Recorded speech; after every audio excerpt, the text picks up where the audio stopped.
welcome to another episode of The Jasmine Show. We're glad that you can join us. We have a really interesting topic for you all today. We are talking about male mentorship and its impact on reducing high-risk behaviors among young men. Oftentimes we talk about the problem, but we rarely really hear people get together to talk about the solution. So today, that is what we'll be doing. But before we talk our topic of the day, let's talk health and news and health in Hollywood. In health and news, President Jimmy Carter is undergoing brain cancer treatment. He announced this summer at the Carter Center in Atlanta after doctors found a small brain tumor after removing a mass on his liver. The 39th POTUS, author and founder of the Carter Center and former Georgia governor, is a native of Plains, Georgia. He recently celebrated his 91st birthday on October the 1st. President Carter has a family history of cancer after losing his father and 3 siblings to the disease. The Mayo Clinic has listed melanoma as the most serious form of cancer, specifically skin cancer, which develops in melanin-producing cells, but it can also form in the eyes or internal organs. Risk of the disease is on the rise in people under 40 as well as in women. Sleep. Are you getting enough? According to a Sleep Journal study listed in CNN, they found that participants who got 5 hours or less sleep were 7 times, or actually 58 more times likely to catch a cold than participants who had 7 or more hours of sleep, with 39% under sleepers contracting the virus. The lead author of the study, Eric Prather, noted a myriad of ways of which undersleeping can affect the immune system. He stated disruptions of cell activity as well as the inflammation of pathways. CNN listed some tips on how to get best sleep as well as to be able to rest through the night, as keeping your feet warm by wearing socks, as well as maintaining daily physical activity, maybe participating in some yoga regimens, as well as not taking naps that exceed 30 minutes. For Health in Hollywood, I'm sure a lot of you all have been following the story of Mr. Jared Fogle, the now infamous former Subway pitchman who once donned black rimmed glasses and a size 60 in jeans. As he spoke about how Subway contributed to his weight loss journey, he's now facing charges on child pornography as well as the solicitation of a minor. Jared also has other issues, as his foundation has been called actually on the carpet about some of their financial issues. They found that out of the $2 million that were supposed to be spent on schools and community organizations to help prevent childhood obesity, only $73,000 of that was spent, where the other 60% went towards the salary of the executive director, Russell Taylor, who was also convicted on child pornography charges. And the other 26%, well, it was unaccounted for. Subway has since severed ties with Fogle. Childhood obesity is a major disease that affects 12.7 million Americans ages 2 to 19, according to the Centers for Disease Control, with rates as high as 20% among African Americans. Stick around, because coming up next, we're talking male mentorship and how it impacts the young men in our community. I'm living better right now.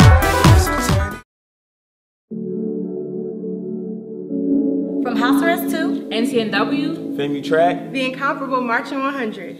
we can think of 1887 reasons to give. Can you? I am one of the co-founders of the 1887 Reasons to Give campaign. Why 1887 Reasons to Give, you ask? Because it's simple. Because of FAMU, I am. Greetings, I am Second Lieutenant Melody Sade Traylor, a 2015 social work candidate for graduation. The class of 2015 has put forth this campaign, FAMU of yesterday, today, and forever. What are your 1887 reasons to give? I'm Second Lieutenant Devontae Morales, graduating with a degree in Allied Health Sciences with a concentration in pre-physical therapy. FAMU is the only school I applied to. So pull out your phones right now and join the class of 2015 in the first student-led giving campaign by donating $18.87 in the link below.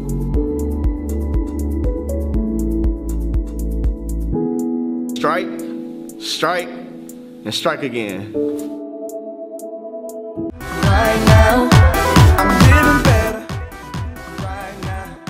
Welcome back. As stated, we're talking about male mentorship and how it can impact our young men in our community. And joining us, we have Mr. Shannon Baker of AMI Kids. So welcome to the Jasmine Show, and thank you for joining us. Thank you for having us, Jasmine. So give us a little bit about your background, and then I'll ask a few more questions. Well, I think my background is I'm a graduate of Florida State University in the area of social work. Okay. Have provided mentorship to kids for many years now. Currently have served as the executive director for AMI Kids Tallahassee here for the last 17 years. And so mentorship is just kind of what I do. But I would like to not call it mentorship. I like to call it being a domestic missionary. Domestic missionary. Domestic missionary, I think that's a better term for it because that's what we do every single day when we're trying to influence and impact the lives of children. And what piqued your interest in working with youth, especially youth who've had what they call troubled backgrounds or troubled past? I think kids in general. I think I went to the area of at-risk youth. I believe all of us, Jasmine, can be at risk at some point, whether it's financially or where we live or what have you. But I think it goes back to when I was about 14 years of age. There were just so many individuals, with my mom being a single parent, there were just so many individuals that stood in the gap on behalf of my nurturing, helping my mother with me. I almost felt that if I did not go into this field, that God would somehow punish me.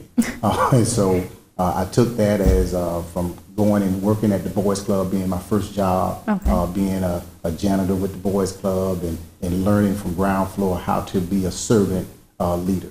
And in that, impacting kids along the way. And so going through, obviously having an opportunity to go in my collegiate career, and then post-collegiate, it was just something that I just continued to stay in, because if you put time, and I would like to call it sweat equity, if you put the time in with kids and children, it works. I mean, it just works. I mean, it does more than what money can do. And so FaceTime is just tremendous, and it worked for me. And so I know that it can work for other kids. Whether it was Deacon Mallett on the church for the junior deacon board, Coach Gunder, my first football coach, my fifth grade teacher, Mr. Hicks. I mean, the list goes on. And so I think if we commit ourselves to the way individuals have committed themselves to us, and we commit ourselves to the future, I just think it works out in the best interest of our community. And you mentioned growing up in a single parent home with your mother. What are some of the backgrounds of the males that you mentor? Well, the backgrounds, it varies. I mean, it goes from petty theft. You can have kids that have experienced a lot of petty theft. You have a lot of anger situations that result in a lot of fist fights and things like that. And then you have some of the higher crime type activities that kids get themselves into as well. But most of all of it happens, Jasmine, as a result of not necessarily having a home base that you can rely on and that you can actually be able to speak to and then work through and troubleshoot some of your issues through. And it's really not, it's not a real sophisticated situation of how you actually get to the bottom of it. It's time and it's sweat equity, as I mentioned earlier, and putting the time in and working with the kids and mentoring and impacting them with your words of encouragement and being a big cheerleader for them. Well, when we come back, we're going to talk about some of the key strategies to interacting with young men, not just young men who had troubled backgrounds or at risk, but just young guys in general. And we'll have our own Mr. Willie Williams joining us of Tallahassee, Florida. He's a social worker as well, and he works with distinguished young gentlemen, so stick around. Welcome home, back to friends, family, and loved ones. You've done your duty for your country. Now, it's time to do your duty for yourself. Chart a new course and achieve honor for you and your family. Start with a top-notch education that will take you to new terrains. Soldier on at Florida A&M University.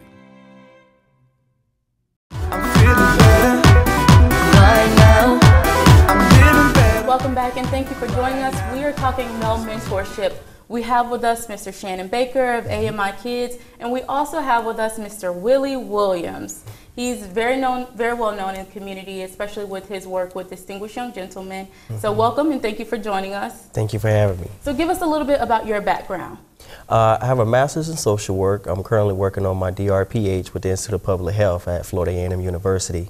I've been a social worker in the Tallahassee community for about 11 years, from child welfare up into working as national director with Distinguished Young Gentlemen of America. Awesome. You all have had some awesome awards. You guys brought back some good awards over the summer. That's right. So congratulations. Thank you. Thank you. Before the break, we were talking with Mr. Baker, and he was giving us a little bit about the background of the youth he works with at AMI Kids. Once they're there, they've already been in trouble.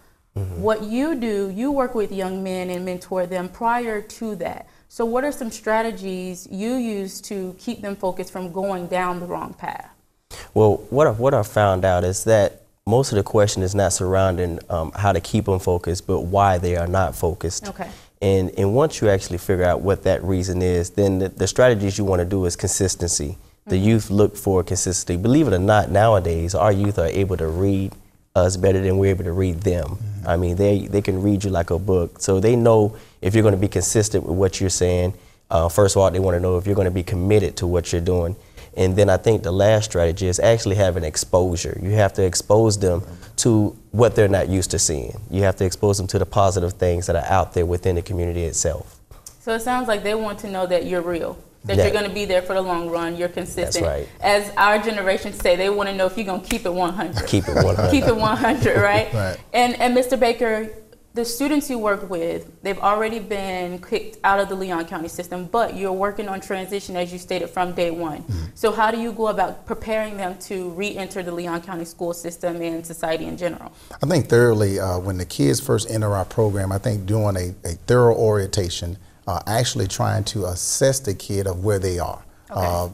Once you're able to kind of assess the kid where they are, put in a very detailed, individualized, comprehensive plan together in every aspect of that kid's life, whether it's home, whether it's after hours time, whether it's their academics, their treatment needs, their behavior intervention needs. And then once you set that in place, you get a team of very competent individuals to facilitate that process from beginning to end. And in the end, the transition is hopefully that to get that kid back into mainstream society where they can actually be successful. And so that's done with a team of individuals. And Mr. Williams, you mentioned with the young men that you work with is finding out what's distracting them. What are some of the common things that they say concern them as far as being able to graduate high school, stay out of the system, as people like to say, and stay out of trouble? What are some of the things they've shared with you that are their concerns? A lot of the things that they've shared, believe it or not, the youth nowadays suffer from a lot of lack of self-esteem. Okay. That's one of the things they definitely share with me.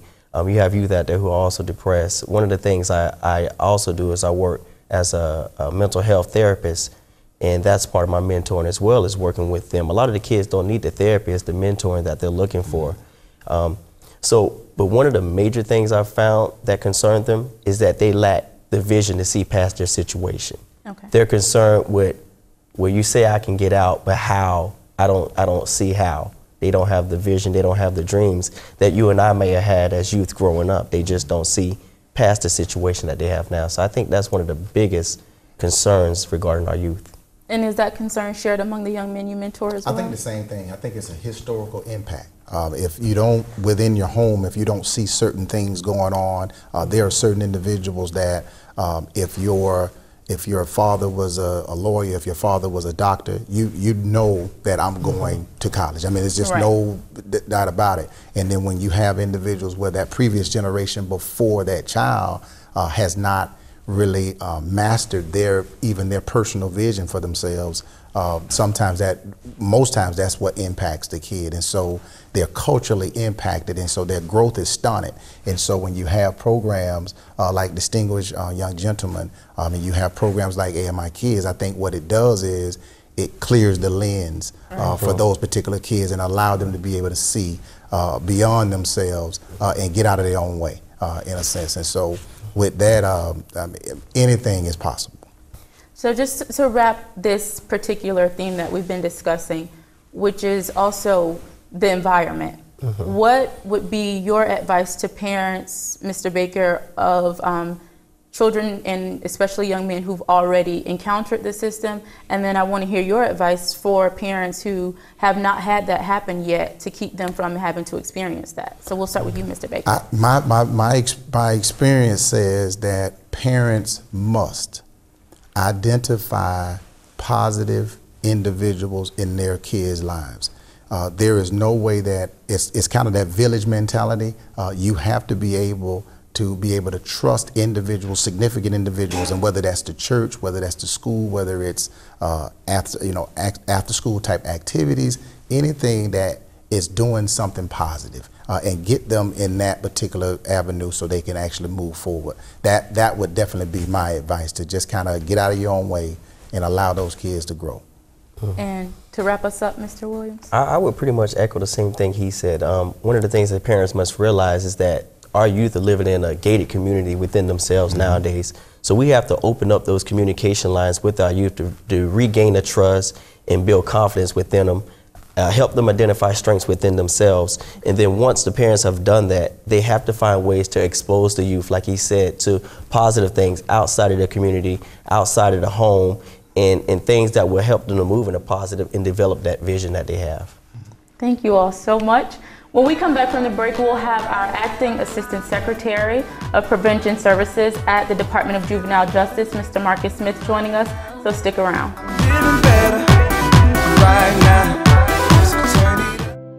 They fought for social change. They fought against tyrants. They fought for human rights. Yet behind these achievements are individuals who waged a more personal war. They fought the struggle against mental illness, and they won.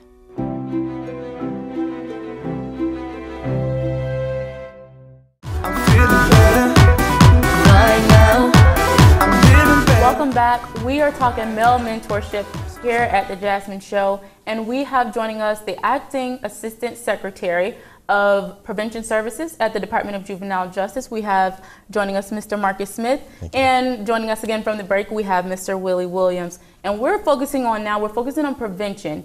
As I stated, oftentimes we talk about the problem and what kids are doing wrong, but we all have a role in improving that. So will you please give us a little bit about your background and your role at the Department of Juvenile Justice? Okay, well, fellow Rattler, 2006.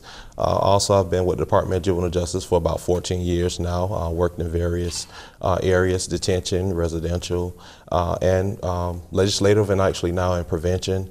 So just have a real round of experience with the department, and just in what it takes to keep you from entering the system. So we were talking about prevention because Mr. Williams, he engages with youth prior to getting in any trouble with the system. What role or what prevention strategies do you all use at DJJ? Actually, a lot of the same efforts that we do at the department. Really what it is that we work hand in hand with the community. So when you think of prevention, actually with the department, it's not necessarily the state of Florida, but it's actually the partnerships that we have with our local community, private providers, faith providers, and as was stated earlier, it just takes the whole community to really get in and deal with youth. And youth know when you're real or not. And so that's what it takes, is the people that they see every day to show them that those are the people that are most concerned about their progress. And I'll start with you on this question. Mr. Williams, what barriers do you experience when trying to break into the youth life, when they're first coming into your program? What are some of the barriers you've experienced? One of the first barriers that I've experienced with them is they have, like I said previously, was low self-esteem within themselves. That's a major barrier because you have to get them over that hump. The other barriers have come with dealing with social environment, home environment, and community environment. Those things, the influences that they're experiencing from those things have played a vital role as far as barriers in getting them to reach their full potential. And are those some of the barriers you've heard out in the community as well with working with the young men? Definitely. It's amazing how you find out how much a child needs when you really sit down and take the time to try to help that child. That's actually how I got started in the department, through a mentoring effort. And I'm here 14 years later. So there's definitely a need out there, and it's just the need is greater than the resources. So it's very important that we have as many hands on deck as we possibly can. And speaking of community, how can community really get involved, and what role should they play? I know, when I was growing up, I was raised on the village system, that everyone is involved. But recently, with a lot of things that are taking place, I've been hearing, people kind of backing off from that. Well, that's not my child, not my neighborhood, not my side of town.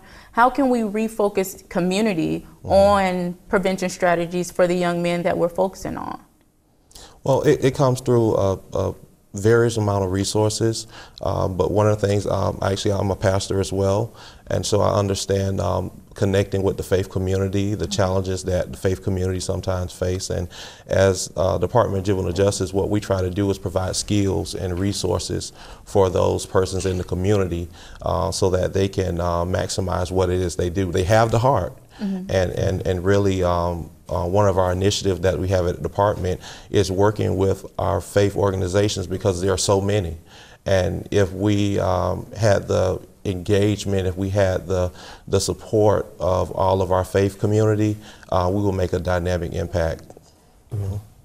And I would pretty much echo the same thing, reaching beyond your own walls to reach the youth. One of the things that we have to do as far as the community is develop resources. We have to give money toward these organizations. A lot of these mentoring organizations within Tallahassee itself, the directors are not being paid for this. And the youth need exposure. They need to be able to travel to different cities, college tours, and that stuff comes with money. So giving money, giving donations, and then also giving your time. If you're a professional, you can come do a workshop on financing for the youth. You can come do a workshop on pretty much anything, just to give back to the youth themselves. And within this piece, I really want some advice. We ask about advice for parents. What would be, we'll start with you, Mr. Smith, your advice to young men who may be watching this segment right now, who may or may not have encountered the system?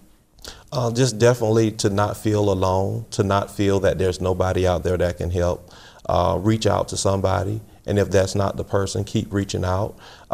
As was stated earlier, it just takes consistency and really to look at your future and align yourself with somebody who you see that's going to help you maximize and be the best that you can be in your future. And Mr. Williams? That would pretty much be the same thing I say. Connect. Everything is about connections. Connect with someone that can get you to where you need to go. Before all the awards, I had the same issues, the suspensions, the expulsions, everything. And it took me connecting with somebody that I saw go in a positive direction to get me to where I am today. Well, thank you all. That was really good advice. So to our young men, connect, network. Don't be afraid to reach out. There is someone waiting with an open hand, willing to take you along and bring you out of your situation or guide you through into a better situation. Is there anything else you all would like to share with us before we wrap? Well, feel free to contact the Department of Juvenile Justice for any resources in your area, and we can connect you with people like distinguished young gentlemen. Awesome. Mr. Williams, anything you'd like to add? Well, definitely connect with any youth organizations that are doing positive things. I know Distinguished Young Gentlemen can be reached at www.dygofamerica.org, and then you have other youth organizations in Tallahassee as well. So get connected is the only thing I would say. Definitely get connected. Alrighty, so everyone, you have the information to get connected. We'll also have that on the screen for you. We'll be right back because you know what's next. We have our What You Snacking On segment with the fitness preacher himself, Coach O'Neal Brown. So stick around. Right now.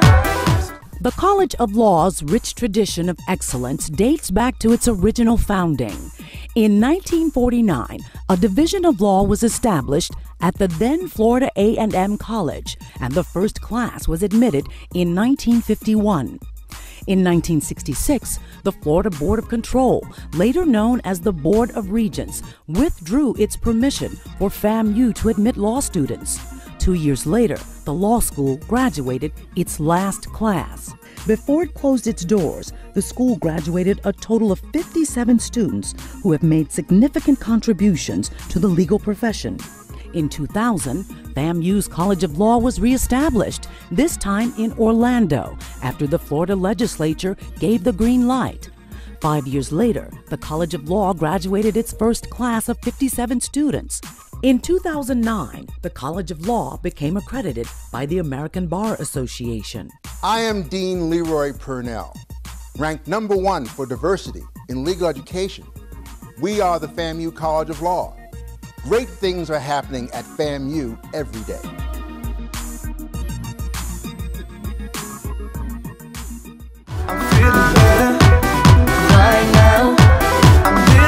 Thanks, Jasmine. And you're with Coach O'Neal, the fitness preacher. And what you snacking on?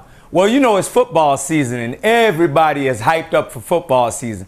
Right now, I'm in my kitchen and I'm making mango pineapple salsa. I already got cilantro, mango, pineapples, corn.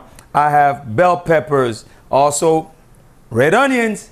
Not to mention, I'm gonna throw some lime or lemon you could put in there. But first, let me add a little vinegar, about 2 tablespoons. 1, 2. And then we go with 2 tablespoons of olive oil.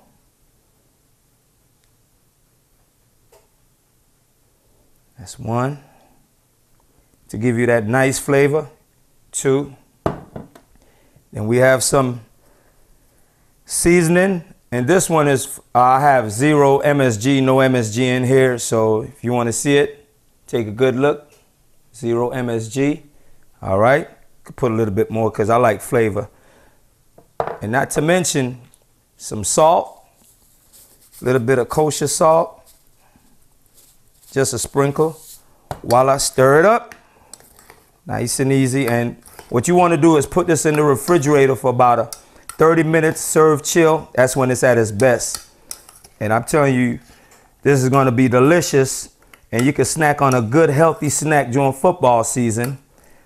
But right here, what I'm going to do, since I didn't put it in the refrigerator, I want everybody to know how I make it. Get me some salsa. Got me that salsa. Get me my chips. Put it in here. 1, 2.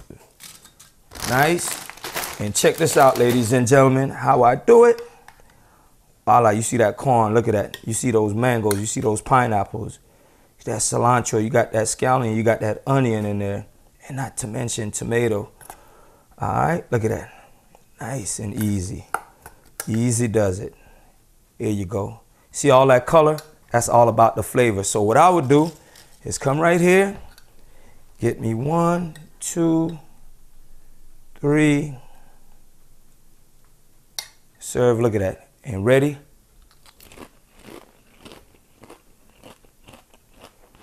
On point. Boom! So good, I could eat the whole thing. I think I'm ready for football season. I am ready. I think I could suit up. Does anybody want me? I can still play. It's all about what's the snacking on, the fitness preacher.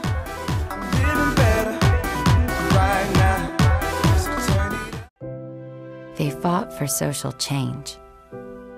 They fought against tyrants. They fought for human rights. Yet behind these achievements are individuals who waged a more personal war. They fought the struggle against mental illness, and they won.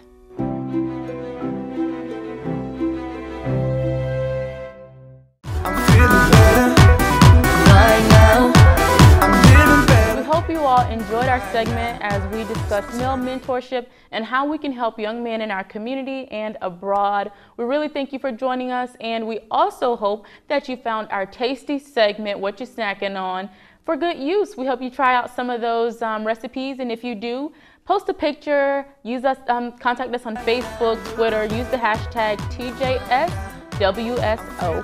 Until next week, I'm your host, Jasmine Simmons. Right now.